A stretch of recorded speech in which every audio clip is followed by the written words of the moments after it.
Hello. Hello, folks. Hi there. Hello. And hello to everybody who is watching this live, or to anybody in the future watching this back on Facebook or on YouTube. Thanks so much for joining us. And thank you to my three wonderful guests for joining us as well. Welcome to our fifth episode of Access Loves Theatre, which is a conversation all about the joys of going to see theatre and other live performance. My name is Aoife Spillane-Hinks, and I am the lead artist at Access Ballymun's pop-up literary department. And it brings me great joy to welcome our three fantastic guests this evening. We start off with Justyna Cwojdzińska, who is a theatre practitioner and the founder of the Polish Arts Festival. And you're down in Limerick at the moment, right? That's right. Yeah. Hello from Limerick to everyone who's watching. Lovely, lovely. I think this evening is the most representational collection of guests in terms of geography. It's lovely. Yeah. Anyway, we'll get there. I won't spoil the surprise of the other locations. But welcome. Thank you so much for joining us. And next up, we have Alice Kennelly, who is joining us from Belfast, I believe. And yes. You're an arts consultant. Yes. Lovely stuff. How is it up in Belfast at the moment? Politically, sort of, you mean, as opposed to how it's been recently? It's been a little volatile in certain areas recently, but it's quieting down now. Like, there are no helicopters in the sky tonight, so that's a very good sign. I'm glad to hear it. Yeah. Lovely. And finally, we have Rachael Dowling, who is an actor and who is joining us from Dollymount in Dublin. Hello from Dollymount. Sunny Dollymount. Oh God, it must be hard to be inside right now. Well, it's a lovely evening. It is a nice evening. And there's lots of footfall out there. I am sure. And this is that if anybody has seen the first episode of Access Loves Theatre, Rachel's background is very reminiscent of what Maria Fleming had in her background in our first episode. So I like the continuation of the theme. We spoke. I have my design consultants, of course I do. Well, between Alice's beautiful image behind her and then the other two beautiful backdrops, I think this might be the best collection of of any panel so far. No offense to anybody from the past. And one thing I was saying to you all before we went online was that I realized preparing today that all of us, myself included, are people who have spent significant amounts of time away from the country in which they were born. So if that comes into the conversation, or if seeing theater in other places with other kinds of theater cultures or performance scenes comes up, I think it could be a really interesting part of what we cover this evening. But as always, these conversations range where they range, and we'll tend to talk about a number of the shows that you have all mentioned. But if we go somewhere else, that's great. That's only a bonus. Well, I liked what you said prior to us coming online, Aoife, that we were sort of, the atmosphere was that of sitting around in a bar having a pint. So with that in mind, I brought a glass of water. But I do like that idea that you can kind of... There you go, I see, yeah. We drift in and out of things, and one thing leads to another, and that sort of way conversations in pubs do, which is nice. Absolutely. Mm-hmm. And things one person's remembrance of a play, which you may or may not have seen, will bring to mind something else. Yeah. Or you will have seen it as well. And so it's all great, and it's all in bounds. So I wonder whether we might start by talking about the most recent show that has been mentioned, which Justyna, you had told me about. And Yeah. I think the translation of the company is it Performative Boys Group or Performative? Yeah, performative. The boys' performative group. They're calling themselves Opaki, and it's very, very interesting because this is not a standard theatre show. It's very much a performance improvisation. But what is amazing about it is the topic and the whole context around it. And you make think about it a bit more deeper when you're watching it, and you're not judging certain things by the ways that you would in a traditional theatre experience, because you're looking at a kind of a movement, activist movement, I would say, that is delivered via means of theatre. And this is a show that oscillates around men's circles and men's way of perceiving life in the contemporary Poland. And it's very important to say contemporary Poland because what has been happening in Poland in the recent months is very significant. The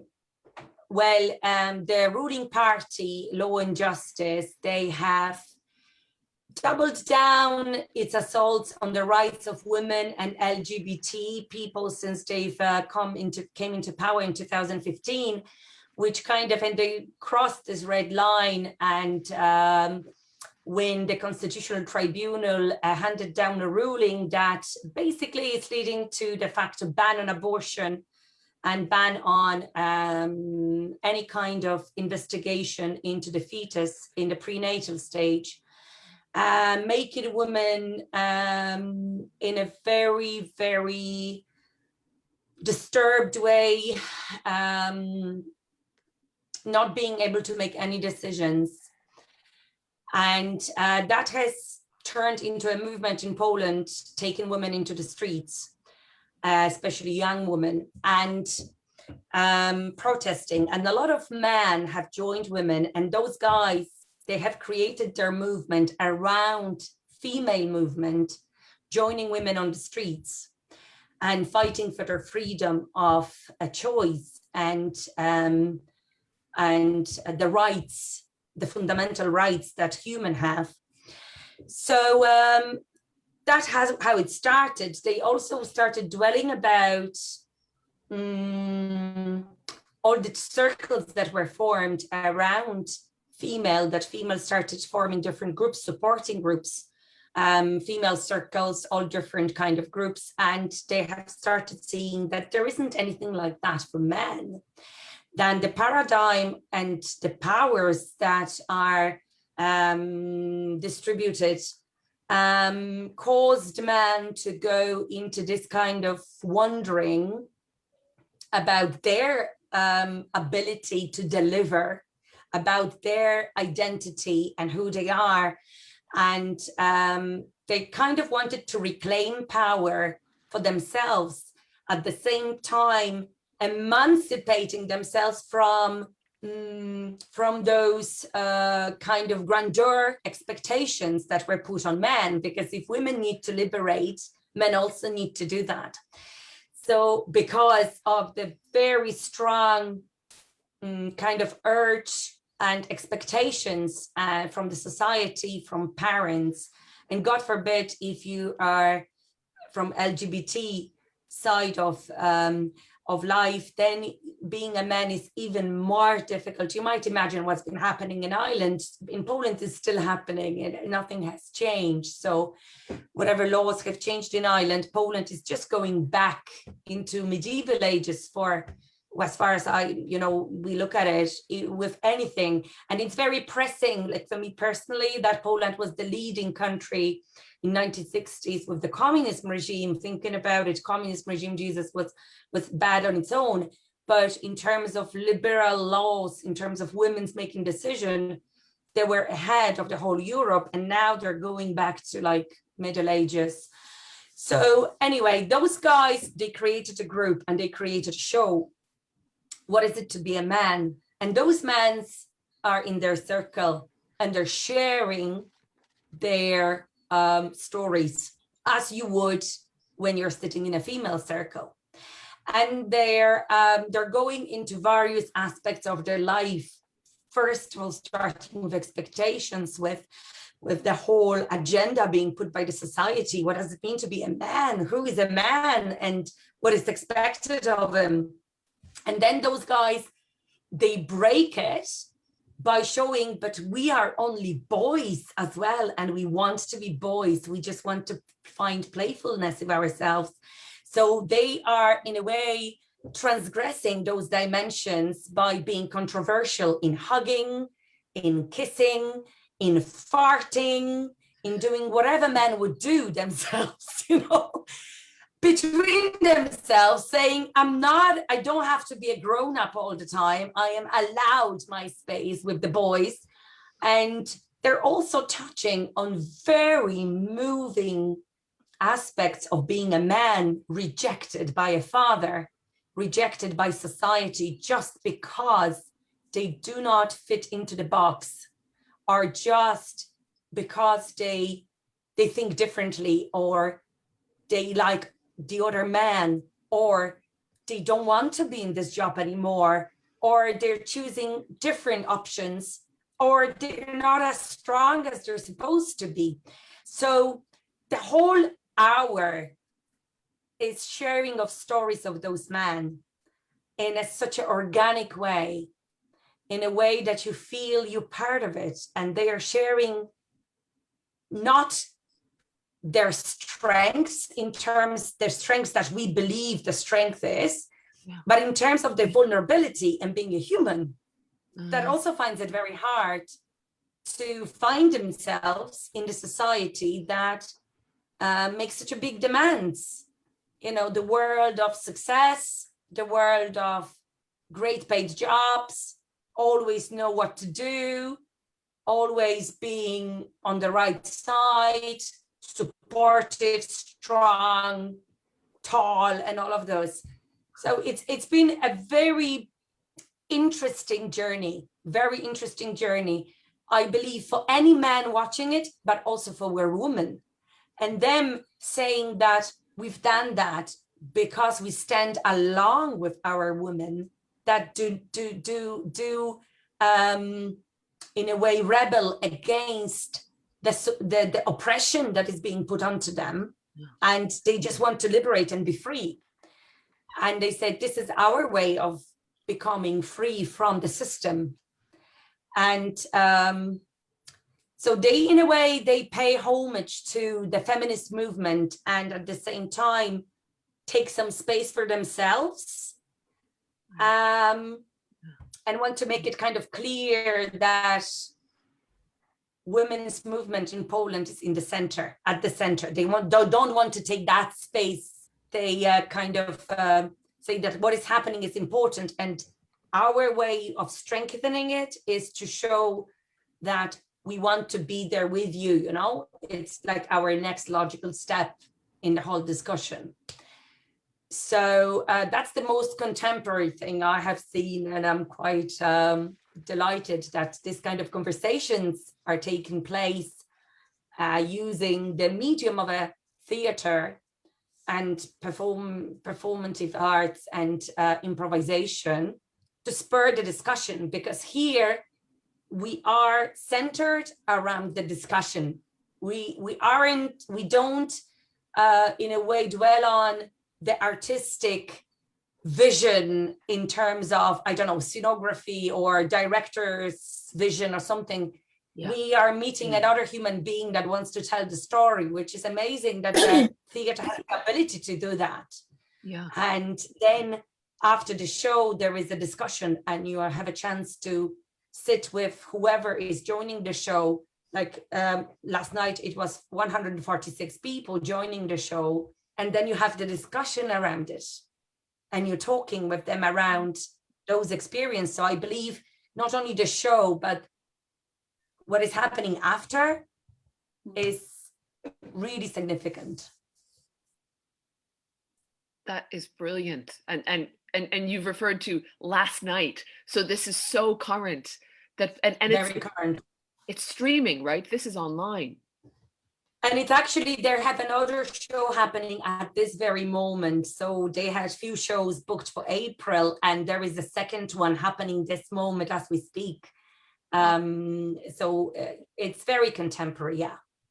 That's, and so, yeah, it's so interesting what you're saying about this theater work is all about the stories that are being told, the human lives that are at the center, the major human and societal questions. It's not so much thinking about the design and these other elements that are certainly crucial.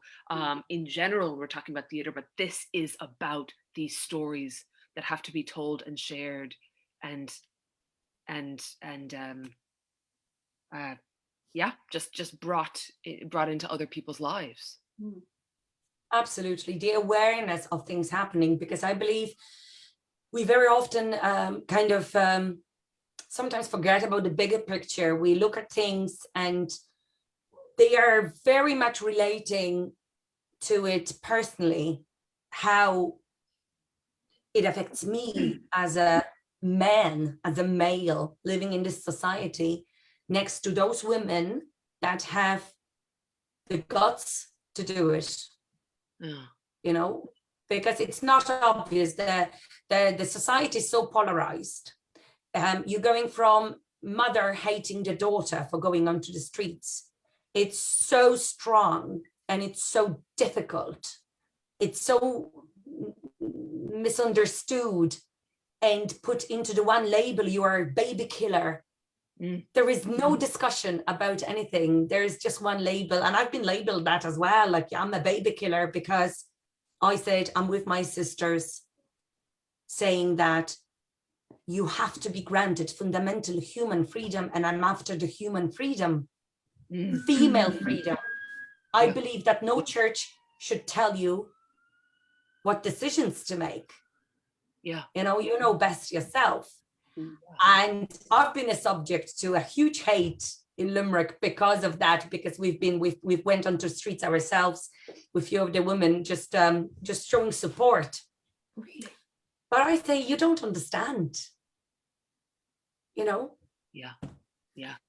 So that's why I believe it's very important to talk about those things, because it's not about the label, it's about human experience and about understanding what freedom is, and leave those choices to women. They are smart, they're clever, you know. And it's oh, sorry, go ahead. Yeah. No, go ahead. No. I was just going to say, before we came online, Alice was talking about looking at exactly this kind of theater, by which I mean theater that is being streamed digitally. And obviously a lot of us who are talking here this evening or who are tuning in have had digital theater become a huge part of our lives. And, you know, I'm just sitting here listening to you talk about this, talk about the work being made that you're able to see and the conversation that's happening on the streets as well as in this theater space. And the fact that you're able to sit in Limerick and not only be engaged with the political questions and movements and societal moment that's happening in Poland, but that you're able to see this work that's coming out of it. That is amazing. And I must say, among everything that you can say about the lockdown and about everything what is happening right now, what I found is a true blessing that I can access stuff that I wouldn't be able to access otherwise. That, you know, people wouldn't even think that it might go online, that it would be diminishing for the theatre experience, it would be diminishing for everything. And I do understand that if I had a choice of going into the live theatre performance, that would be my choice. But because I don't have any choice, I still want to be a part of it. Yeah. I still want to experience. So that gives me enormous possibility of trying to connect. Obviously, I can't connect with a human being in the same way and form, but I can be a part of it as much as it's possible. Yes. And I'm very grateful for that one. And I think if you're thinking about, if you are being a theatre practitioner, we all kind of know that, and even from Polish Arts Festival experience, I must say that it's been amazing how many people were able to join us and be a part of it because it was online. So our thinking at the moment is a hybrid experience, is an experience that would allow you to choose whether you can or want experience it live, or whether very often you can't. It's quite impossible, but you still have the opportunity by online event. So I am most grateful for that aspect of it. And I would say I haven't seen as many, such a different variety of shows in the last year. Absolutely. I would have in 2019, for instance, you know, because you wouldn't travel that far very often. Absolutely, absolutely. And never mind, you know, all the things that I see people, all the issues that people raise online that are addressed in certain ways by the digital streaming, the movable showtime. That's somebody who has a child or who has someone they're caring for, right? They have their time that they need to spend with that person, which may well come at 7:30 or 8 p.m., right? When a show is usually starting live. But if you can turn that on at 11 a.m. or 11 p.m. or 7 a.m. When you actually have some time to yourself, you know, there's access that those shows just weren't going to be seen by folks who didn't have a flexible schedule before. Yeah, absolutely. It's interesting that, I mean, I think, Justyna, I'm immediately thinking, and that was very interesting. Thank you. That was really interesting. I mean, I'm thinking, I've got to look up that show and see if it's on tomorrow night. I really, you know, I think I might like that. But the accessibility thing, we touched on it before we went live, but I think it's huge because so many people are excluded from live performance because they can't physically be in a theatre. And if there's a lesson to be learned at all, I think it should be that people who, because of physical disability, you know, it can be somebody with claustrophobia, as Aoife was saying, there are people who have kids who just can't, they might not be able to, you know, either travel or be able to get a babysitter. So, you know, there are all sorts of reasons why people are unable to attend physically theatre, and you know, geography is a big one, obviously.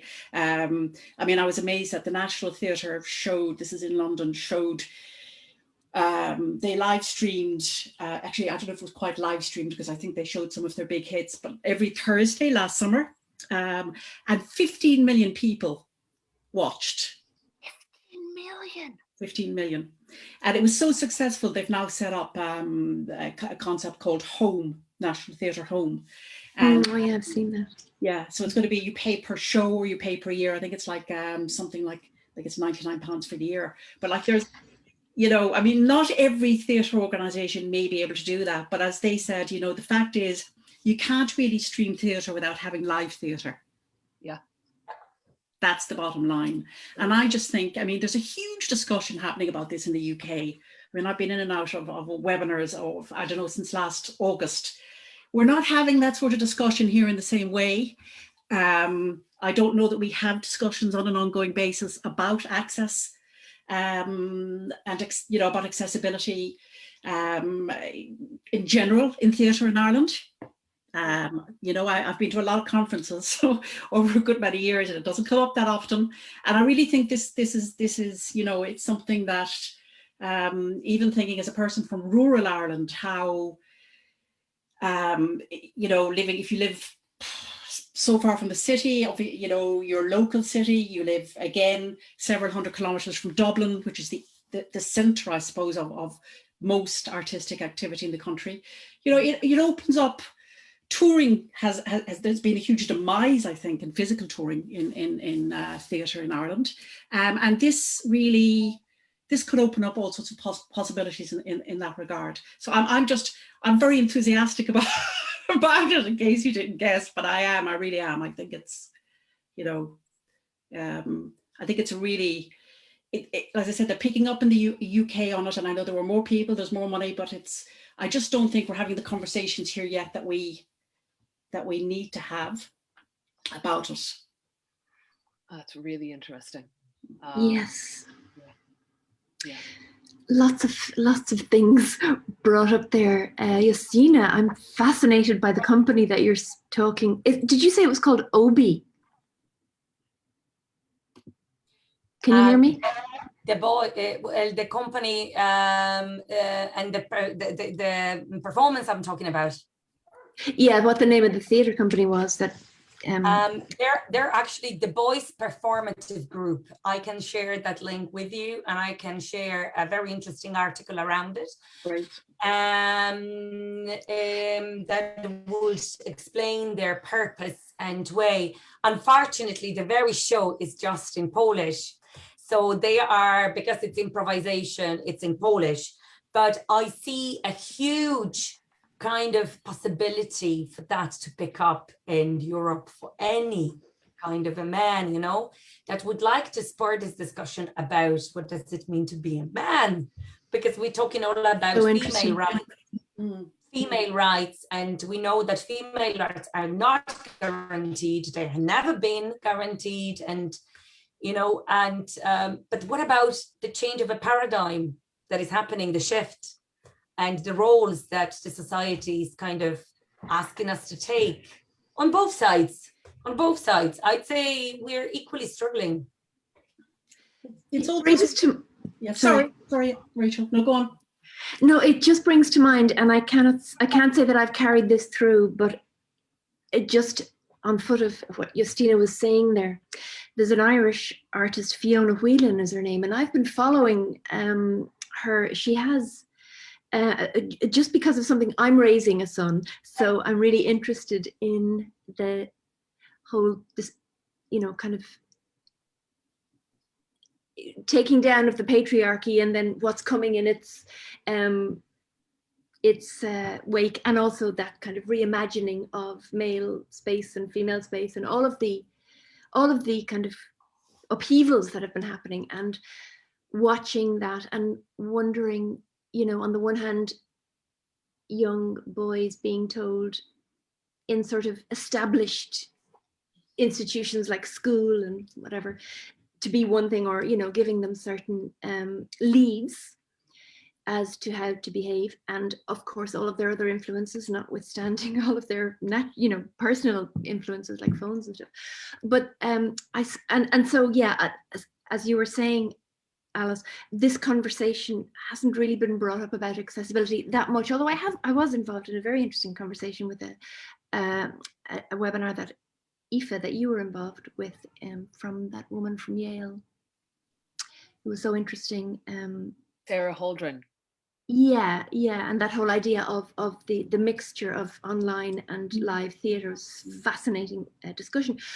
But this Irish artist, Fiona Whelan, I've just seen some of the images that she's posted, and her exhibition, I've just remembered, it's called What Does He Need? And has anyone seen that? There are these huge posters all around Dublin, and because we haven't been in the city that much, obviously it's not getting the exposure that they might have wanted it to get, but there are just sentences like, you know, he needs a hug, or he needs to be able to cry, or he needs to be strong, or he needs to punch back, or, you know, so there are all these kind of sort of tensions between what boys are seeing and hearing and being taught. And this artist, just as a matter of interest for you, Justyna, would be someone that is tapping into that from an Irish male. That's very interesting. It's very interesting to see also that no matter really where you are from, those subjects are fervent regardless of the country, you know. Yeah. And I would imagine definitely European countries, when you think about the way that we've been brought up, and kind of I don't know, brainwashed, or put it whatever way you want. Yeah, but essentially we are human beings, female, man, male. Some people don't know who they are, and they still experience the same kind of a very difficult questions to answer, like how do I find myself in the society that demands A, B, and C, and whether you are a man or a woman or a person that is lost. It must be extremely difficult. It's difficult enough now when we look at the paradigm shift and the shift that is happening, even looking at the lockdown and the pandemic, like most of the women took the hardest hit. We were the ones that had to sacrifice the jobs, stay with the kids, do the homeschooling and everything. And, you know, that's also part of it. So I think it's another discussion, but it's a huge discussion. But you know, when you look at it from that perspective, I found theatre life-saving in the lockdown times when I could not access anything. Within 5K, I have only cows and trees, and my nearest shop is 10K. So what a joy of a 5K. And so being able to search for something that would form a sort of an artist date for me, like a date with my own self, quoting Julia Cameron's words, because she's my lifesaver in lockdown, to be honest. I was doing that deliberately. I was searching for something, sometimes having 2 shows per week, just to keep me sane, just to keep me connected. Yeah. You know, I'm not saying that to everybody else, to myself, as a person, just pretending or having a bit of a life experience. And then I was taking my glass of wine out, going out to my garden, talking about it to myself, or ringing my friend, or, you know, did you see this? So we were having those conversations with a glass of wine, or Zooming or something, trying to make it real as much as we could. You know? And it's so true. So many of those shows, and certainly a number of the Irish shows that have been live streamed, where they haven't necessarily been on demand for a longer period of time, but maybe they have 3 show times, where you are on WhatsApp with your friends. You all know we're also sitting at their computers. Or like I haven't seen my mother now in almost 2 years, any of my family in the States in almost 2 years. And but we see each other all the time at the theater because we Zoom and watch plays together. So it really is, there's all sorts of ways to be, as you say, with yourself, and with people you love, family or friends, and still sharing this stuff. I wanted to bring another show into the mix here that, while different and not streaming, because it took place, thankfully, before all this madness began, but seems to maybe pick up some of the conversations and some of the questions that the piece we were just talking about touches on, is A Queer Ceilidh from 2019 that Alice, you told me about. Yeah, I'm a great admirer of the work Cabosh do here in Belfast. They really do seem to tap into what's happening in not just Belfast, but you know, this particular piece was commissioned from Dominic Montague, who has been working with them. I think he's left them now, but it was set in, it came from an idea in something that happened in the early 1980s, which was the first international Students' Union LGBT rights conference. And it was to happen at Queen's University. I think it was 81, 82. And to put it in context, homosexuality had only become legal in the north of Ireland the year before. 2 years before that, Bobby Sands had died. So we're talking about a quite, you know, still volatile, very volatile situation. And the students descended on Queen's, but there were huge worries about, you know, the sodomite posters came out and people were saying they can't possibly congregate here and they can't be here and they can't do that. But it turned out that what happened was I think people from Turf Lodge organised buses. No, they organised black taxis to after whatever had happened that day in Queen's. They basically got them out of there and got them into safety. And we were talking about students that had come over from England and Scotland and Wales and, you know, across the water. And they bussed them or taxied them down to essentially a very working class Catholic area. And they set up a night for them in the local pub there. And it was actually called, I'm trying to, Queer Ceilidh at the Marty Forsyth, that was the name of the pub. So you had, I mean, I'd read somewhere, all right, when I was reading some sort of historical journals about the LGBT life in Belfast, that the only time both, you know, Catholics and Protestants came together, or when it didn't matter, was sort of, you know, in these illegal bars, well, as they were, bars or nightclubs in Belfast. And, you know, it didn't, a person's religion didn't matter in that context. And so this was, it was a sort of historical sort of, I suppose it had almost become folklore, really, this story, that even though it wasn't that long ago, but that they had this amazing night in this pub in the Turf Lodge. So Kibosh and Dominic Montague actually, Dominic wrote this wonderful piece which had various characters in it from that night. And of course, a lot of them were obviously still living. And so it was based on some testimony from them. And, you know, how it changed their lives, you know, meeting people from Belfast that night and meeting people from across the divide. And what was really brilliant is that the pub is now called, I think it's called Trinity something, actually I wrote it down, yeah, Trinity Lodge. It's still standing, it's still there, it's still part of Turf Lodge. It's very much a social centre.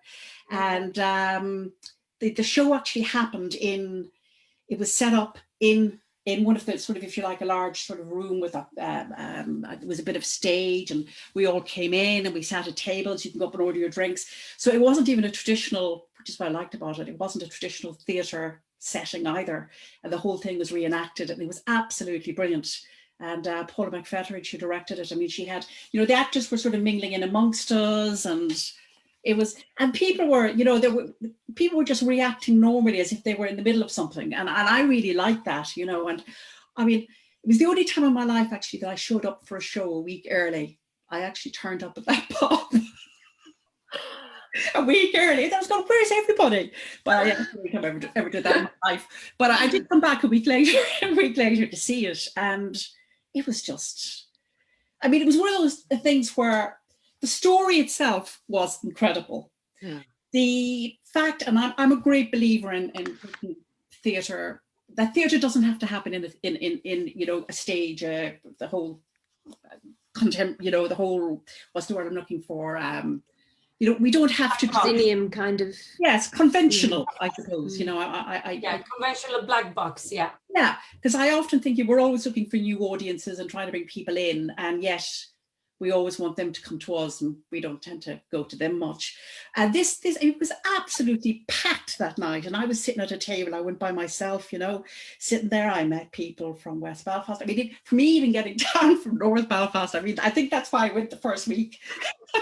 I mean, early, I was so obsessed with the idea of how I'm going to get to the pub. But yeah, it was, and it happened as, I think it was LGBT Week, the Imagine Festival. Yeah, it was great. It was great, yeah.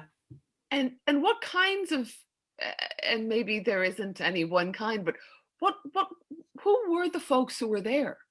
Well, there were, I mean, there was somebody I didn't know from the Lyric Theatre there, but there were also people there who were local, who hadn't been into theatre before. And, you know, I think there were a few people that probably there that didn't realise it had anything to do with an LGBT story.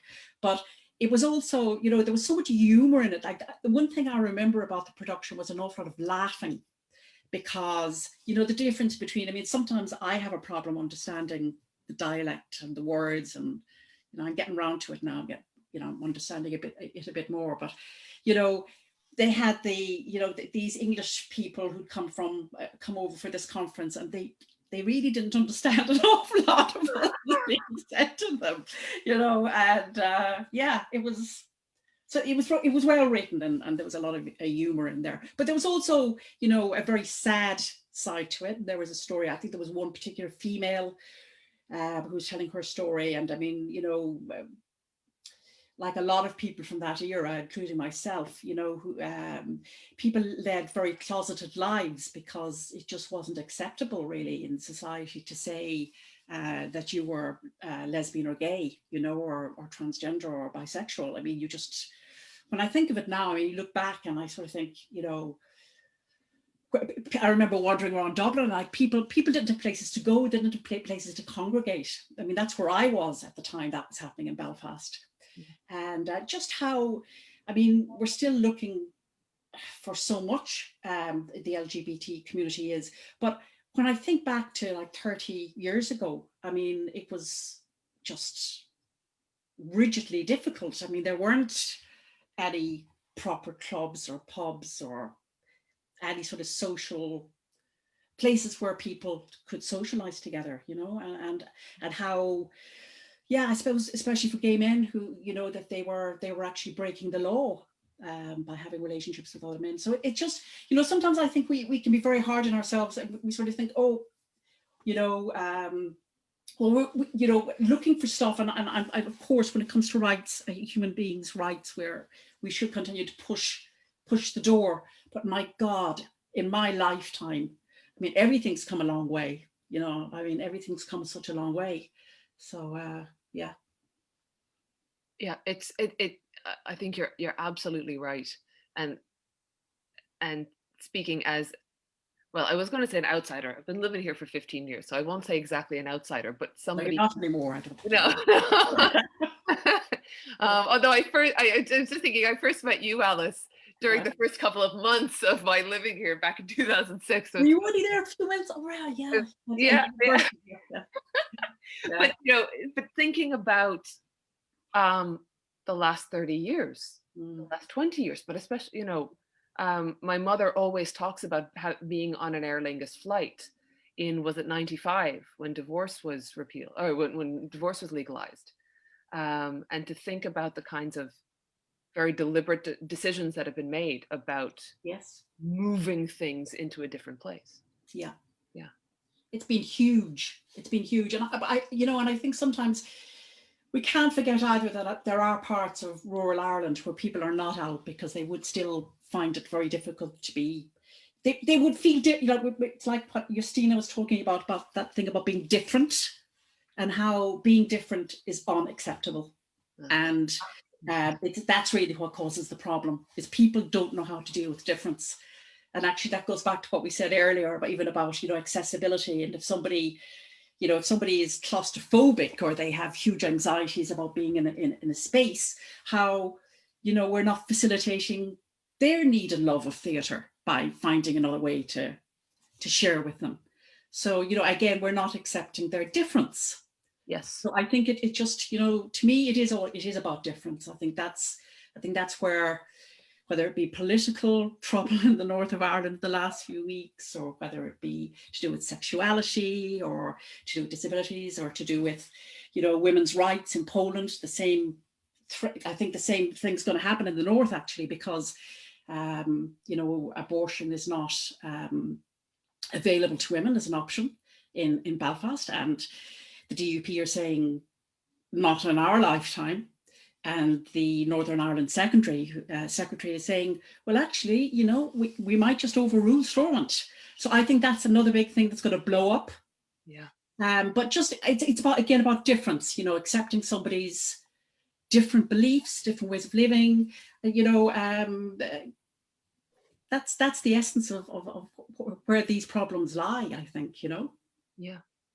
And I think being different is the problem of the world, because people just, as you said, don't know how to deal with that. Yeah, it's just outside of their comfort zone, and it's not so much against the person that is being different as I think it's very much a protective way for the person that actually experiences it. They just don't know how to deal with that. So that's the only way they understand it. So let's do that, because in this way, I'm still in my comfort zone. Nobody's invading me. And I don't really care what's happening with that other person, because it's just too far out. So I think all the conflict that is happening out there is lack of understanding and being exposed to something different that's known, unless you are just this superhuman that is able to have this shared mutual feelings and understanding, which takes huge effort. And I think a team of amazing people, not just one person. You know? But isn't that the job really of the theatre? That is the job of the theatre, to create a space where not only, whether it's online or in real, in the real world, create a space, yes, that's accessible for the claustrophobic or, people who can't make it, but also to create a space where the theatre is drawing people in who want to see themselves on stage and who want to be represented. And a lot of the difficulties perhaps with the theatre in the past has been that it hasn't fully represented the diverse layers of humanity and in our societies and in all over the world. And I think one of the things that drew me, well, first of all, that is the job of the theatre, and it needs to be pushed, constantly pushed. And one of the plays that my experiences, I don't know if it's okay to kind of jump from. Yes. Yeah. I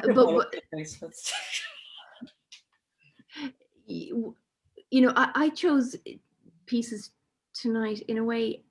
They're a long time ago, 30 years ago, because I lived in New York and I studied in America, and so I came straight from having done my training straight to living in Manhattan. And just on foot of what you were saying there, Alice, I went to see a play called Orphans by a new theatre company called Steppenwolf Theatre Company at the West Side Arts Theatre on 43rd Street. And I happened to live on 43rd Street. They were at 406 West 43rd Street, and I was at 417 West 43rd Street.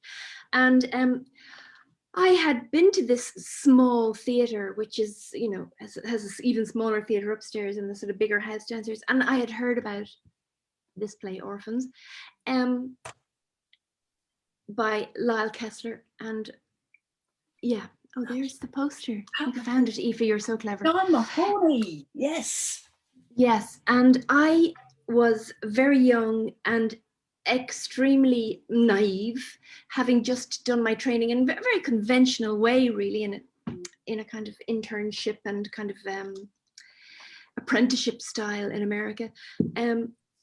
But I was completely and totally blown apart and shattered by the theatre experience that I had, when I saw Orphans for the first time, because I went back several times. But just in terms of seeing the whole ethos of the company, and Gary Sinise and John Mahoney and all of Joan Allen, these guys who all met at Michigan University, really their whole push was that they wanted to see their stories represented on the American stage, and they weren't seeing them. Now, these were white middle-class kids, also, so there wasn't an awful lot of diverse representation in the early days of Steppenwolf. But the brilliant thing about Steppenwolf is that they're constantly evolving and they're adapting to the new culture. Chicago itself is such a hotbed of emerging cultures and change, and it really represents in a way that maybe New York doesn't. the diversity of America. So for me, as a young actor, to see Steppenwolf, you know, at such an early age, it just like, it left an imprint on my chest. You know, it was just the most profound experience. And it also showed me, it kind of shone a light on the sort of dark side of the American dream, you know, in a way that Steppenwolf set out to do, to just sort of lift those rocks and shine a light into the dark side and into the repressed and the, you know, the kind of energy that was there, especially in working class America and in kind of rural working class America. But it also was genderless and classless and cleverly, brilliantly theatrical as well. So, you know, it not only addressed the sort of social isolation of a young man whose mother died when he was young and whose father reared him and then abandoned him, these two brothers, and then this outsider coming in who was also an orphan. And, you know, it addressed massive issues when it comes to male kind of emotional, spiritual, sexual repression. I mean, this is 1985, I think. And it was just blasting open all of these deep, kind of calcified issues, emotional issues within the whole American dream landscape.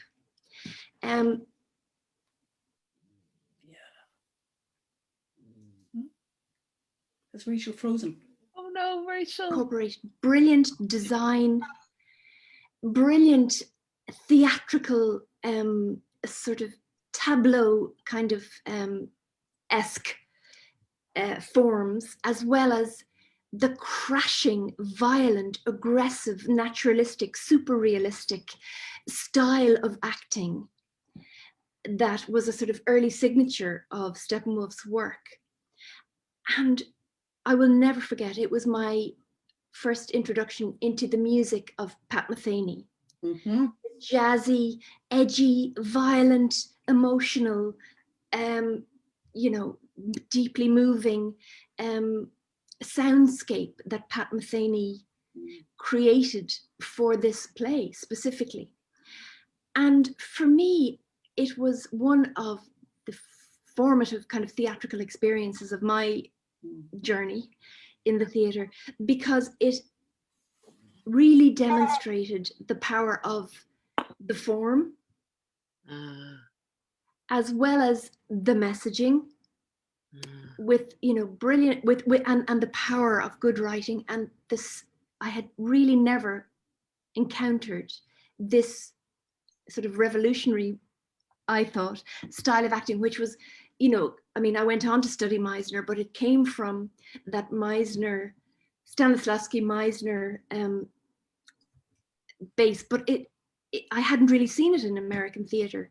You know, I was very, very young and I had trained in America, but it really exposed me to a whole new way of seeing acting, theatre, the potential to, as you were saying, Alice, about bringing in audiences and accessibility, because all of a sudden these working class male issues is such a general term, but profound human needs were being articulated and acted out on a small stage in a very intimate space where you could feel the breath of other people on your neck. You could feel the sort of uncomfortability, if there's such a word, of the person sitting beside you. You could feel the tension in this small space. And for me, as much as I've been delighted about the online engagement and the search for intimacy in this pandemic and the search for connection, you know, there's also nothing can top that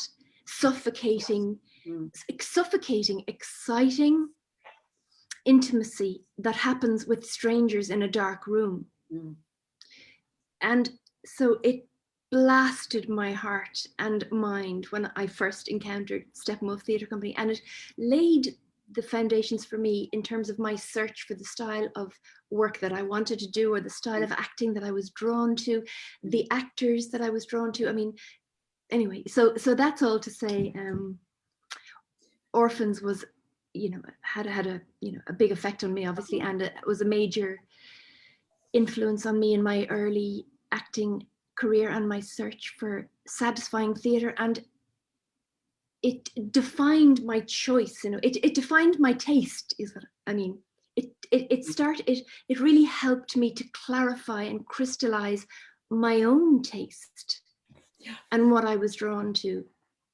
And it's such a good news story for theatre, Steppenwolf, because to this very day, they are still pushing those boundaries, and they're still, you know, with love and violence and aggression and pushing those doors constantly in terms of the work they choose, the audiences that they're trying to reach, the standard of excellence that they aspire to. Yeah, and it also, for me personally, set me on a path of seeking out people like Gary Sinise, John Malkovich, Joan Allen, Laurie Metcalf. You know, I sought out those actors in anything and everything that they performed in. And I ended up then coming across, you know, I mean, there were Sam Shepard and David Mamet, and that era of theatre that was ripping apart the kind of tropes of American theatre. It was sort of smashing and opening up and questioning what the American audiences expected of their theatre going experience. And I think they were just, you know, what's the word I'm looking for? You know, they opened up a whole new world of theatre experience. Groundbreaking, thank you. Yeah, that's exactly the word I was looking for. So I happened to be living in Manhattan at that time because I had just finished my training, and I was a young actor, and I was working at the Irish Arts Centre, which was another small theatre, with Jim Sheridan, who had come from the Irish tradition of the Project Arts Centre, which was radical and transgressive, and was you know, pushing the boundaries in terms of LGBTQ issues and theatre and questions and identities, way before there was really any language for that. And, you know, Jim and Peter were doing that in the 70s. And then Jim came over to be the artistic director of the Irish Arts Centre, sorry. And I was just a young actor at the time who happened to join the company then and work there. So seeing Steppenwolf in this tiny little theatre on the street that I lived on, in a 4-floor walk up, and I lived in a railroad apartment, you know, it was just, it offered so much hope. And for me, you know, a parallel to the Irish Arts Centre in terms of what we were doing and what Jim was doing, and the fearlessness that Jim brought to his whole, you know, his whole ethos and his whole approach to theatre at the Irish Arts Centre of the time. I thought, my God, we're doing what Steppenwolf were doing, and they're doing what we're doing. And it was just, it formed another link in the chain of community, of theatre communities. And it gave me great confidence, I suppose, and hope. And yeah, I just saw I saw the power of new voices coming into the theatre and being live on stage, and the thump to the chest and the visceral effect of it. And what it did for me personally, it set out the paving stones of my future, kind of the bedrock of my future taste and desire, and the path I wanted to go in terms of my own work as an actor. And it also set me up politically. because I saw politically what Steppenwolf were doing, which I just thought was beautiful. And you know, and it was just a level of excellence and newness and innovativeness that excited me, you know. And to see Gary Sinise and Joan Allen and John Mahoney and Malkovich at the very beginnings of their career was just amazing. Anyway, that's about enough for me. No, God, it's so fascinating that first of all, we started off this evening talking about a production that's happening thousands of miles away, that is possible to see because of the internet. And now we're talking about a production that happened on the same street in Manhattan where you lived, in a time before at least any of us were able to access the internet. Maybe someone was. Yeah. Certainly no pleb. You know, and I don't think it actually was invented, but we'll leave it at that. And it's just fascinating that in the discussion of each of these three productions, we've had these really similar themes arising. We've had the theme of who is in the theater, both on the stage and in the audience, what stories the theater is telling, and who gets to tell them, who gets to hear them, who needs to hear them, who is able to access them because anyone with an internet connection and an ability to get to the webpage can see it, or because they're coming into a space which doesn't feel like a conventional theater, so the threshold is less hard to clear to walk through the door. All these different questions of who's in the room, what are the stories being told, and you know, here at the end, Rachel, you're talking about both these massive effects that are happening to you as a young artist just coming out of training. And we've talked throughout this time about the impact of what it is like as a woman, as a person who is in the LGBT community, as a person who's not used to seeing their stories told on stage for one reason or another, or having their story put in the center of a discussion. We keep talking about the radical power of that, you know, and Rachel, you talked both in the micro and the macro of the effect of that, of the effect on American theater. And we can probably see those ripple effects through theater more broadly than American theater. I even just think about the relationship that Steppenwolf has had with Ireland, and I think especially with the Galway Theatre Festival, or the Galway Arts Festival. Yeah. All of these different ripple effects for an individual person, as well as groups of people, as well as whole industries or countries. It's really striking how entirely unplanned all of these pieces are coming into a couple of central conversations. Yeah, definitely. And I mean, what Justyna was saying about that, you know, male vulnerability and that need and to expose and express that vulnerability in the face of a really, sounds like more than I was aware, a really repressive patriarchal society.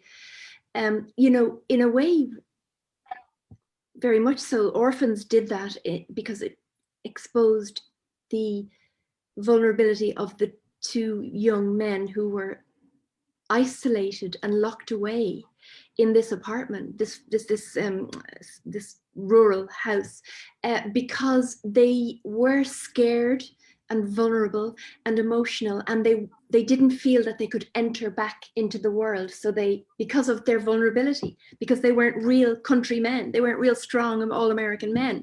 And the whole play revolves around a very strong American man coming into that environment and actually breaking down himself and a kind of a union happening at the end of the play. But it is really, the play is about being orphaned from your own identity, you know, through trauma, whether it's personal trauma in that these two boys lost their mother and then their father abandoned them, or societal trauma, because there's huge references in Orphans in the play, brilliantly woven in to capitalism, to, you know, the free market economy, to the great American dream.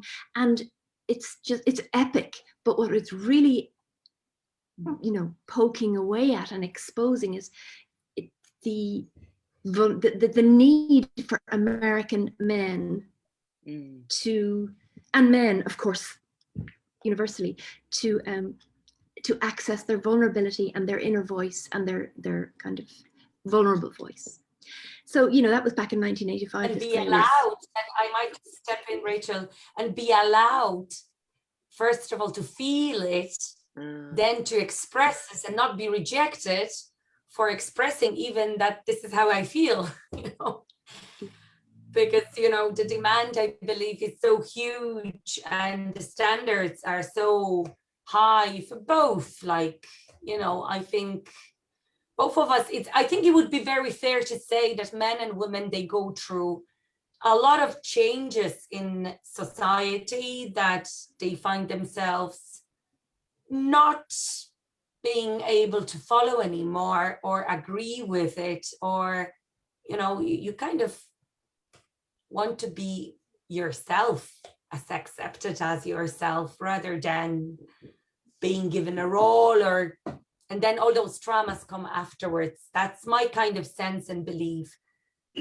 And me being Polish, living in Ireland, it's also, you know, I've never been a subject to any attacks or anything, but you know, essentially I'm not, you know, I'm foreign national and I'm an artist, you know, so there's a lot of different things, but that we face, and those traumas or difficulties, I believe they can be put into many different layers, and just called differently.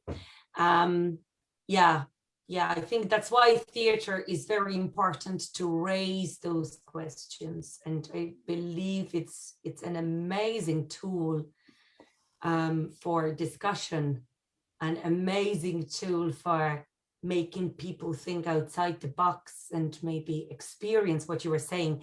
I would love to see those orphans, and I will be trying to see if there's any recollection of it or something that I can access. But you know, being privileged to be a part of this, I consider part of a live theatre performance is a privilege. Yes. Because I even encounter Peter Brook, and I obviously Jerzy Grotowski from Wrocław, I haven't met him, but Peter Brook I have, and that's been working closely with Jerzy Grotowski, and being there on his performances, seeing live on stage.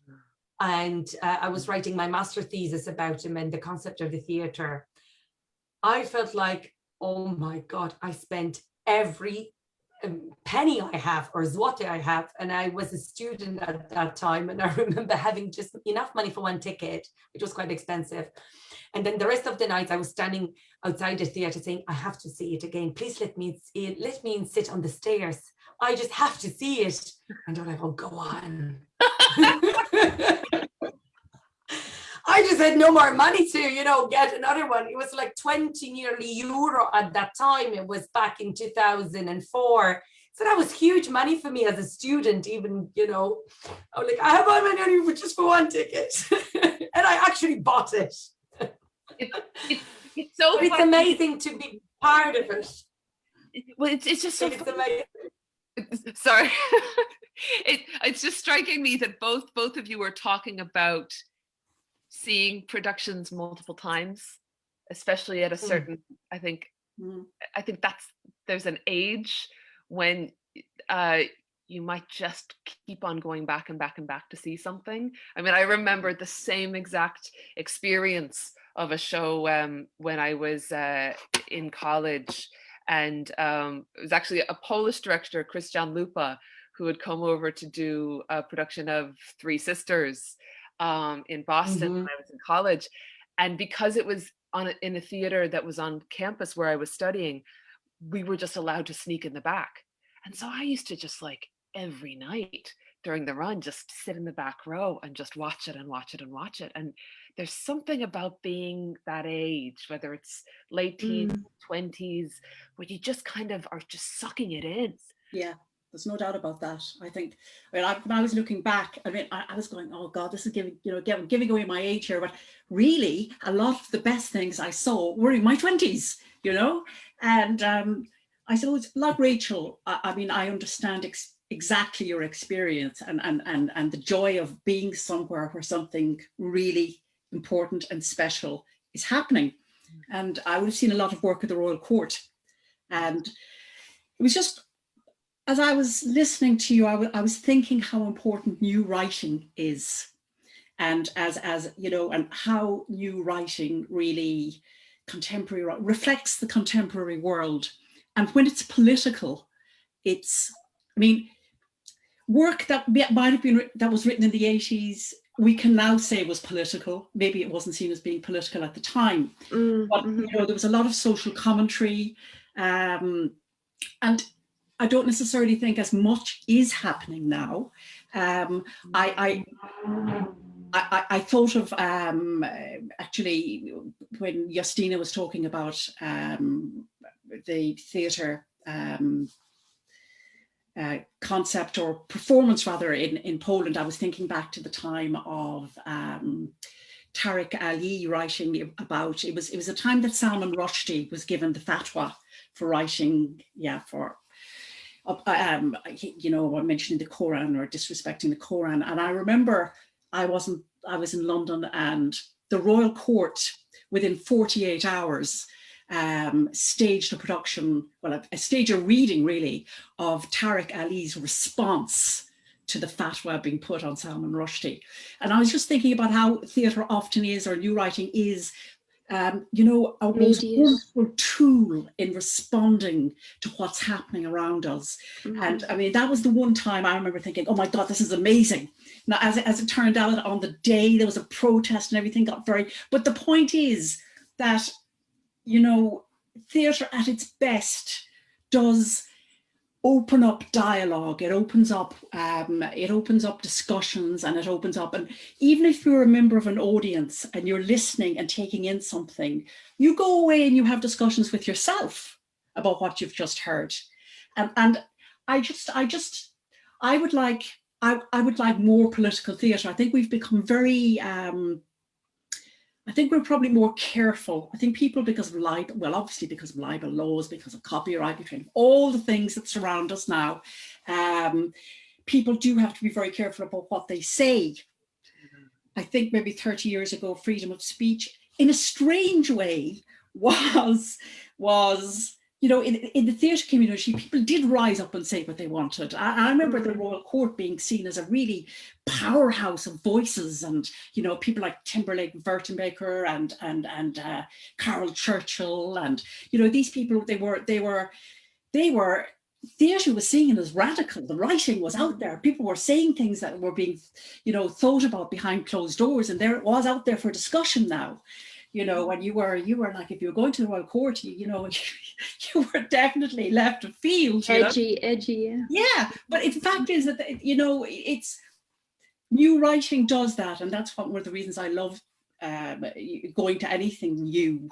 And I suppose I just think we're a little bit more. I mean, it's easy for me to say that I'm not a writer, but I loved that that energy, the synergy even between hearing words for the first time, that the playwright has put down, that the actors are sounding, what you're hearing for the first time, and just I love that, and I think it's a vitality even in theatre that's so important.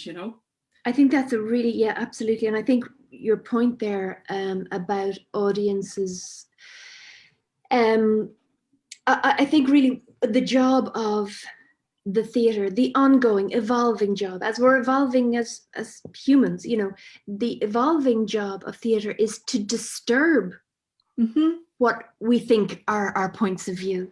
You know, no matter how left or how liberal, or, you know, but it's to constantly, it's to constantly disturb the bedrock. And that's what happens when molecules are moved within a space like that. And if you've got the added luxury of, you know, wonderful writing, I mean, I think that really good writing, you know, without too much theatricality, has the power to disturb even, you know, the most liberal views. You know, good writing just disturbs, you know, and it's political just because it's good writing. And then on top of that, the themes and issues and all of that will disturb on an even greater level. And that disturbance is exciting and exhilarating and idea making and molecule moving and truth seeking. And really that is the job of theatre, whether it's online or whether it's, you know, in a theatre space. And it's to not lose sight of that, to be anchored in those really clear, strong, in the manifesto, you know, to be anchored in that, so that when people rise up or complain or want to suppress, you know, you have a strength in, you know, you're anchored in something really strong, as opposed to just trying to stick things against walls, issue based, throwing things at a wall and hoping that it'll stick and attract an audience. You know, if there's, you know, if it's anchored in something really rich and strong, like, you know, that's why I go back to Steppenwolf, but there are wonderful, plenty of companies, the Royal Court, Max Stafford Clark, all of those people. I wonder if, sorry to cut across you, Rachel, but I often wonder if, because of social media, we seem to have sort of very, people don't contest things as much or question. There's a sort of, you know, I always call it the sort of, people, I don't know, that there's very polarized opinion in society. You know, there's not much space for discourse in the middle now. It's sort of, you either jump in that end or you jump in this end. And I think social media has played its part in that. And I think that's a really interesting, you know, that, I mean, that is a huge discussion, sort of binary culture that we've evolved into. And it's so funny, because it really touches right back in with what Justyna was describing at the beginning of this conversation about that polarized climate in Poland, you know, and it's what happens to debate, to that discourse.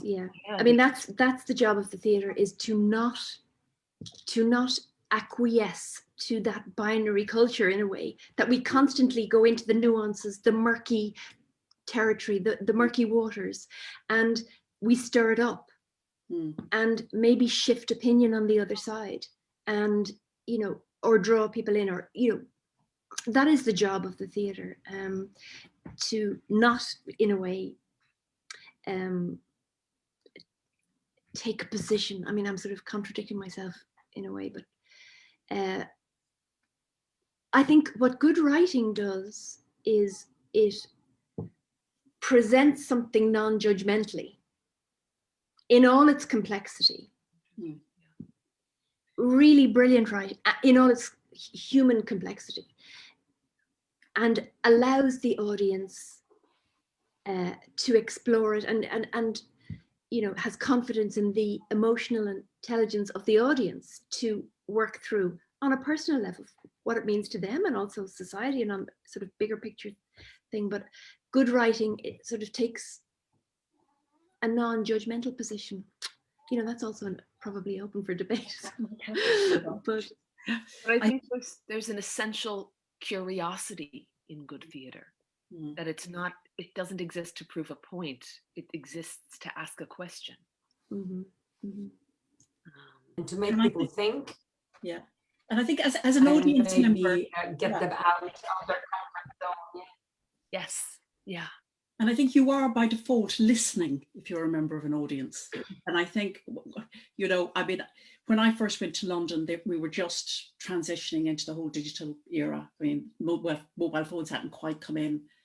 The Amstrad was knocking about for top dogs in the top office. But all of that was filtering through. And so in my lifetime, I've seen the mobile phones and the whole, I've seen all of this noise and busyness but happen. And I think, you know, and I know this is true of myself, I'm not always patient enough to listen, you know, and I think it's the one spot when I'm in theatre, I'm there and I just, you know, and I just think that's I think that's a gift to be given, that time and that space. I think it's a wonderful, I love that sort of space that it gives me in my head. Yeah, I was going to say there was something else going on up there. I've forgotten what it is now, but just about how life has become so busy and people don't listen. I suppose we don't listen. We're rushing. I just think there's a lot of noise. I know when I go to bed at night, I turn off the radio, and you know, I just go, oh, it's quiet, because there's so much going on all the time, you know, and it's true. It's funny. It's almost a physical thing that you associate with going into a theatre, is when you sit in the seat or whatever, even, you know, at a site-specific theatre or whatever, if it's not the conventional theatre space, you do kind of drop your shoulders and kind of go, okay, I surrender, and surrender yourself to where you are, which is, I think, that's just my experience, but it's a little bit more difficult to do that online in this environment. I can feel it in my ears, you know, I feel it in my body when I enter into that kind of a space. I'm not an advocate of saying, I'm not saying it's better. No. What I am saying is it's an alternative. And I suppose, you know, I remember that phrase, you know, one of checking one's privilege. And really it was only when I started doing the research, the academic research, that I began to check my own privilege and realize that I have choices every day about what I can do with my time. And there are just so many people who don't. And, you know, I started looking at, you know, what we offer people maybe in a wheelchair who want to go to the theatre, and like, some of it is pretty appalling. You know, you can have one space up the top, or, you know, if it's available, but we might sell it like the week beforehand. And, you know, even you know, for people with disabilities, ring the box office. You know, some websites don't even have information. And when I started looking at all of that, I just began to think about how unfair it was. And then the pandemic came along, and I began to broaden out my whole sort of thinking on the subject, and realize, you know, that sometimes, you know, we just don't consider people's, you know, how difficult it can be for some human beings to be able to access whatever it is, in this case, theatre, you know. Absolutely, yeah. And I just, it's not such a big deal to be, and like I said, if we're already creating something, and the live theatre has to happen anyhow to make the streamed version, then it really shouldn't be that difficult. You know, I mean, I think it's something that we can carry through. I think there's a lesson. I mean, it's amazing how during the pandemic, it was only when it became a problem for the masses that a problem for the minorities became, you know, the solution became obvious. And I think that's often the case. So I hope that's something we'll sort of learn from, you know. Yeah, I think just talking to, you know, a couple of theatre practitioners, I definitely think there is going to be a mix of streaming and live theatre for the future. Yeah, I mean, it's been opened up wonderfully to so many people, and there, you know, that is only for the good. And hopefully that will continue. And and it remains, you know, still to those making the kind of content to continue to push those doors open. And that's quite important. And there's one thing that came into my head. I'll just say that I know a lot of people are concerned about, they'll say, oh no, it was, you know, if we start putting stuff out online, audiences are going to diminish and people won't come. Well, all the research that's been done in the UK basically dismisses that. I mean, I think there was one particular show I know that definitely did some detailed research into this, and the people, that is not going to happen. Basically, the response was no. In fact, a lot of people, it wasn't the people who usually watch stuff, it was the people who usually went to theatre that actually went online to see theatre, strangely enough. There was an awful lot of newcomers. So the research is showing that they're quite two very distinct audiences. I'm really interested in that, Alice, because I'm also interested in the future of theatre audiences and the demographic of theatre audiences. And I could talk for days.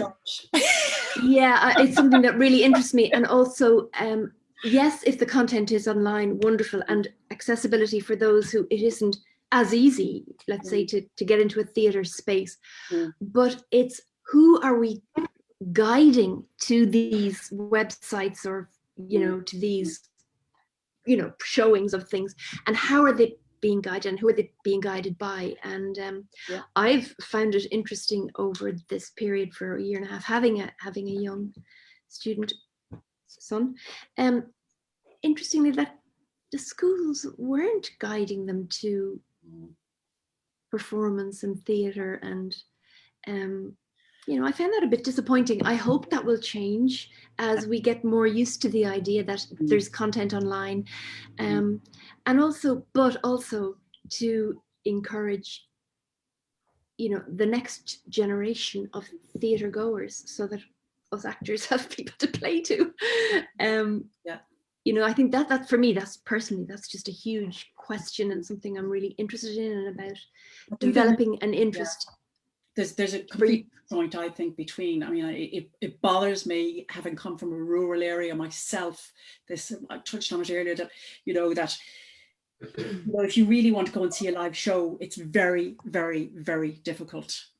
And I don't think that's really fully understood. And I was the chair of a national school in the west of Ireland for a while there. And when I was living down there, when my mum was ill, and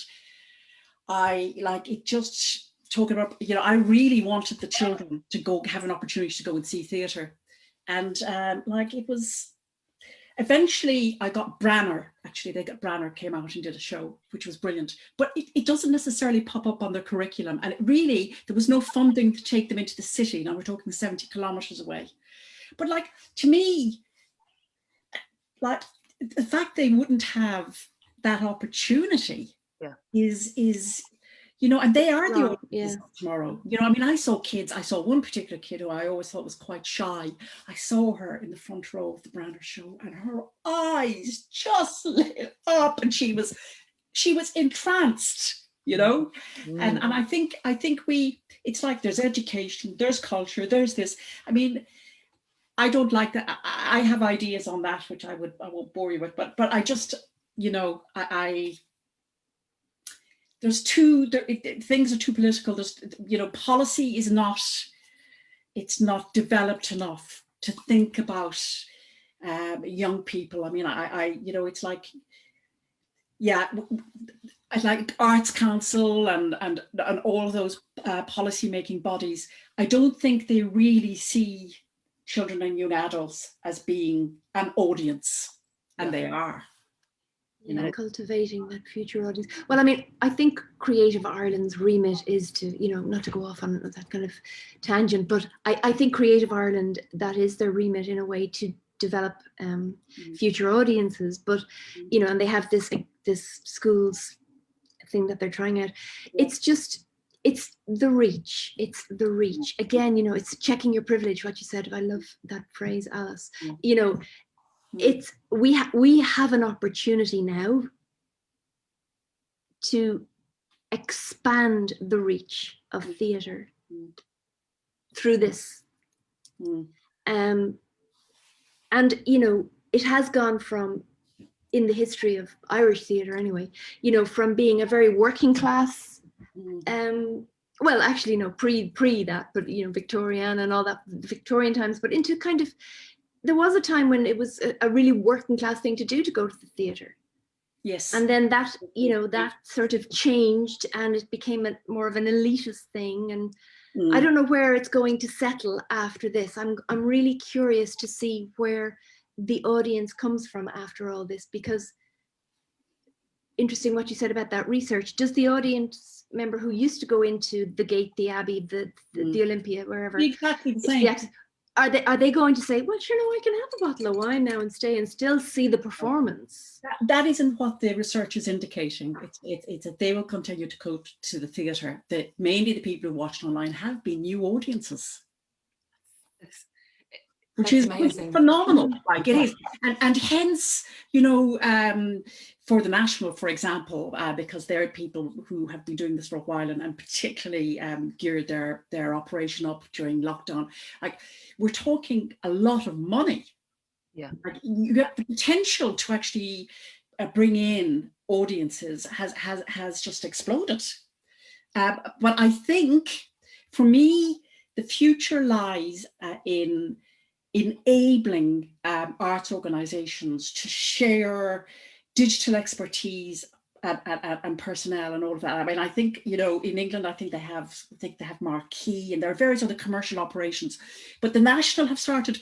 I know they're showing stuff from the Bridge. I think Nick Heitner used to work at the National. He's now running the Bridge. So they're bringing in, you know, I think that's how it might work in Ireland. Yeah, you know, I think there's a sort of almost like a sharing platform. But I also think that arts personnel, managers, consultants, the administrators have to want this. And, you know, people are going to have to, you know, basically upscale in terms of knowledge and realize that things are going to be different. And that they need, you know, we all need to learn how to do things differently. These are new skills. I mean, and I know from even when I first went to London, I mean, you know, things change digitally. There are people with, you know, younger people than me who have much better skills in that area than I have. But it's moving again now. And you know, and also it's not just about the skills, it's also about people working in the arts wanting to include, wanting to embrace new and different ways of doing things and new audiences. You know, it's about leadership. And I think that the organizations who have forward thinking leadership are the people who will move forward. I mean, I think that's, I mean, I've seen the Access, not just because we're doing this with that, but Access have absolutely, I mean, I've said this online numerous times over the last year, but they have just took it up, they ran with it, and they've made a success of it. They just said, okay, what are we going to do? Oh, this is what we're going to do, you know? Yeah. And it's been great. And that's really, I think somebody at Sadler as well, where I used to work, said that it's not actually really about the digital expertise. It's about being able to say, hey, yeah, you know, we can go with this. We can make this happen. This is a new way, and we're not going to stay where we were 18 months ago or whatever. We're actually going to move forward and do things differently because we've learned something. Yeah, and I think that's, definitely. You know, I think think there has been a period of adjustment for maybe more kind of established companies, but I think definitely, it seems to me anyway, just from seeing around and speaking to people, I think there is a real desire to embrace the change, and across the board. I can't really think of one company that is sort of resisting, because there is a new normal, to use that phrase, but and it's a new landscape, and it is very exciting. It's very exciting, and it is potentially revolutionary for the, you know, in terms of theatre and reaching audiences and touching people on a human level and bringing about change and bringing, you know, it's great for artists and writers as well. I mean, it's not just audiences. Like someone I know wrote a book in Galway last year, and instead of just the people in, say, like 100 people in the room at the launch, they were like, I don't know how many countries were involved. There were people there from America and France and Germany, and I just thought that's brilliant. And I think equally, I know there's a whole rights issue, and there's all sorts of stuff for, you know, that needs to be sorted out properly by unions and whatever. But, you know, I think being able to platform writers' work, directors, actors, all of that, you know, I mean, suddenly if somebody in France sees your work, or somebody in Toronto sees your work, and they go, oh God, I quite like that actor, they you know, could put, I think they'd work well in whatever role in my next show. I think there are just all sorts of spin-offs that, you know, it is thinking bigger and bolder. And there, you know, and it's again, my own personal experience is to be in the theatre, but this is something that will run parallel and that has other spin-offs to it, you know, that has other advantages. I think all the background information, I love that, because I always love my program. You know, I have to get the program. If I go into the auditorium without my program, like oh Jesus, that's why I hate being late. And I'm there in bed afterwards and I'm reading everything. And I think websites should have more information about shows before they, you know, I just think there's never enough, you know, there should be links and interviews and stuff. But I would like that, you know, I'd like there to be more stuff to go up that you can continue your journey after the show. You know, maybe a platform where people start chatting about it. Maybe, you know, or you want to, you know, what else did this writer write? What else were these actors in? You know, that sort of thing. I think there's a bigger, not just for the people who've never been to theatre, but the people who already go, who might want some more. More. Yeah. I like all of that. I mean, I think all of that was possible before. I think it's even more possible now. Yeah, I get excited about these things. I know it's very... It's very exciting. And Alice, if I can add something, like for example, what Rachel and yourself was saying, that the last festival that we did was a totally digital and online Polish Arts Festival. And we were very skeptical at first about it because, you know, you don't have resources, you have pretty much nothing to do with the way that you would hope for it. But then you see, the community felt so strongly about coming together and being together that we said we put up something that will bring people together, regardless how we can do it and what artistic merit we can bring, because we are not able to do certain things just physically. And we were amazed with the response and the engagement. And there were not Polish community only, because it's bilingual, and there were multiple communities joining from US, from Canada. We had people from China, Kazakhstan, and Netherlands, obviously Poland, Ireland, but then there was Belgium, and then there was Luxembourg. There were guys joining us from all over. That's amazing. That's absolutely and brilliant. It was just like an eye-opener, saying, wow. You know, and there were comments going on afterwards, and you know, and then I you know, and some of the comments that we got from the Limerick audience was that it was the best weekend in 2020 that they had. Well done, you. That's fantastic. It is. You know, so then you think about it, and you're thinking, you know, you have to rethink everything that you do and the purpose, and you know, I think it's a trial for all of us, and we are trying out things and seeing what works, what doesn't, what people want. And especially now being in this pandemic, it's going to be different than when we hopefully, please God, come out of it.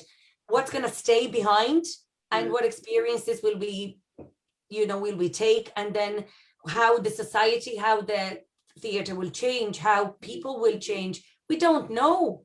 Because at the moment we're in a kind of a state of a war, so there's going to be traumas all over the place. You know, from different. We're in limbo, really. You know, I mean, I give out to my 6-year-old nephew because he, you know, well, I don't give out to him, but I'm a little bit concerned that he's so into Minecraft and all these things, and you know, and then like I'm the one that ended up with the puffy eyes and had to go to the optician because I'm on, you know, and so you know there are other things too about screens, and there's all of that. There's also, you know, there's, you know, internet poverty. You know, there's a lot of people. You know, I mean, I was on a webinar there last summer when all of this was beginning to manifest itself. And, you know, I was talking to an arts administrator from the Midlands, and he was saying, we didn't go there. He said, like, you know, my community just wouldn't be interested. They wouldn't have access to laptops, or, you know, and there's actually a lot of research done by the British government on internet poverty, and, you know, how you know, during lockdown with kids who were doing homeschooling, you know, I mean, how parents couldn't afford to pay for the internet connection, or maybe there was one phone in the house.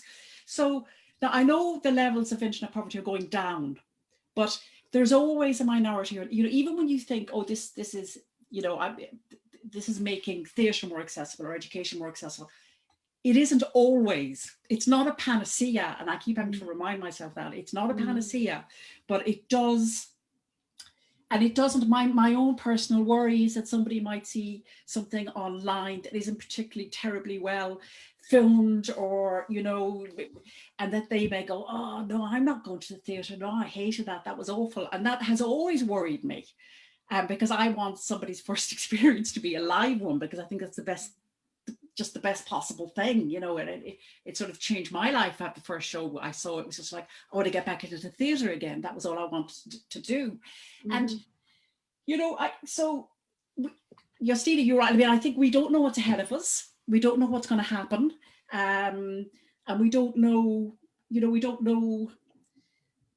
Well, I suppose we won't know until it happens, even though research tells us that it's not going to impact on live theatre going. But, you know, I think we've all got to like our houses a little bit better. I still want to go out, but we've become a little bit more, who knows what's going to happen. But one thing is sure, that we've learned lessons.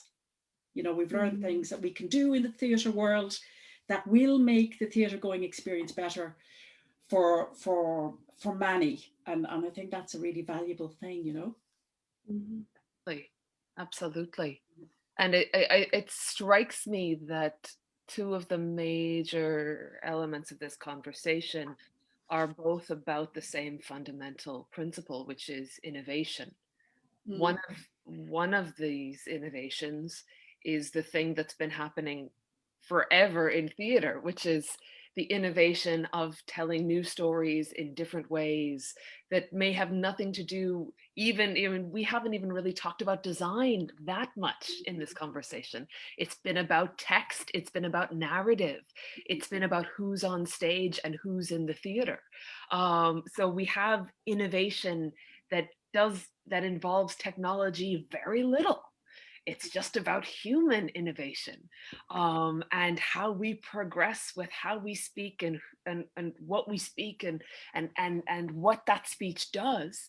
And then we have this innovation, which is fundamentally technological, which is, and yet it still has to connect in with what is the story we're telling with the advancements that we make in putting theater online or bringing people into the online space.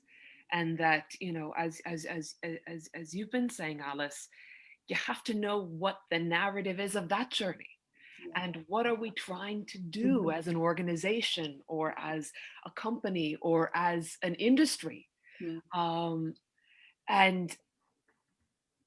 you know, like I'm aware that we are nearly an hour longer than we are supposed to be. So I know people may have family obligations, and our poor tech goddess Kate is probably going, it's almost 9 p.m. But been essential talks, we call, you know, something that you can't stop. This is it. And I feel like we could probably go on for another 2 hours with this. And there are conversations to be had in the future about all of this.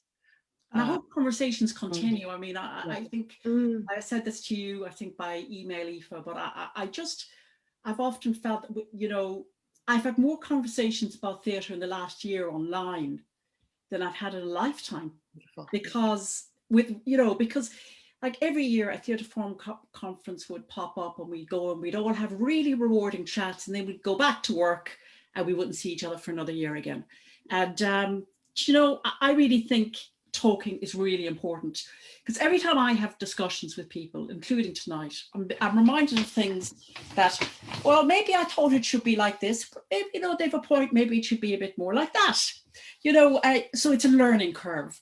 And you know, or else you have, you know, affirmation of ideas that you've thought of something and somebody else goes, yeah, I think that's a good idea, Alice. You know, and it's something, and I think from having worked, okay, I'm not an office space, I'm a consultant now, so I go to people who want to know how to do it and improve their audiences or whatever. But, you know, a lot of the time, I spent a lot of my career working in an office, and when I work for smaller organizations and one, you know, rural ones, your contact, you know, you're not meeting that many people. So you're not having that many discussions. And I mean people in the arts world, you know, and it's something I always sort of, like, I think it's probably not a huge problem if you live in the bigger cities, because you can engage. And that's what I like about being in Belfast. There is a lot of discussion about what's going on, or what should go on, or, you know, because it's almost like Dublin or Belfast has been reinvented. It's like a new version of itself. But yeah, people, you know, people need to talk and learn from each other, you know, to listen. Yeah. I really think they do. Yeah. Yeah, that's back to what you were saying earlier about that the noise, the amount of noise in our minds and brains, and what we're having to distill and filter over, you know, this time and even before it. But yeah, just as you were speaking there, I was thinking, in a way, you know, talking about the rural communities and not getting to discuss things with an awful lot of people within the arts community, and the isolation, and trying to get people interested and into the theatre and have even those initial theatre experiences that will draw them later in life to bigger cities and theatre experiences that are more accessible. You know, there is a lot of touring going on. There is a lot of touring, and hopefully that will, you know, come back and get feet again once we get through this.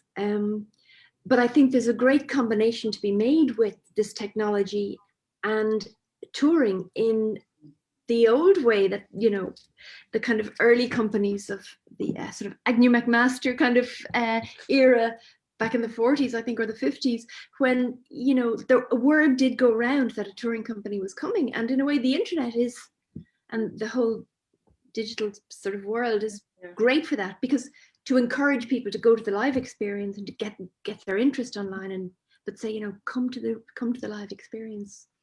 Absolutely. Yeah. It's anyway, I really don't think we're going to have a problem with audiences once I think no one will want to be indoors for a millisecond longer than they have to be. Once this I'll be tearing that bit off my CV. You know, she doesn't do audience development anymore because there's no need. Yeah, well, it feels like it's getting closer day by day, and I hope that we, as we touched on this evening, that we keep that space that we've discovered over the last year, as well as reanimate the space that we have missed so much. Yeah. It's been a great chat, I have to say. I really enjoyed it. Me too. I've been in the same room. I enjoyed it thoroughly. Thank you so much. Yeah. 4 other people, 3 other people. I can't even count now in I don't know how long. Well, Alice, Justyna, and Rachel, thank you so much. And thanks for asking. Yeah, thank you for having us. Thank you for the invitation and for meeting such a beautiful women. And thanks to everyone out there. Have a brilliant night, folks. Thank you. Cheers.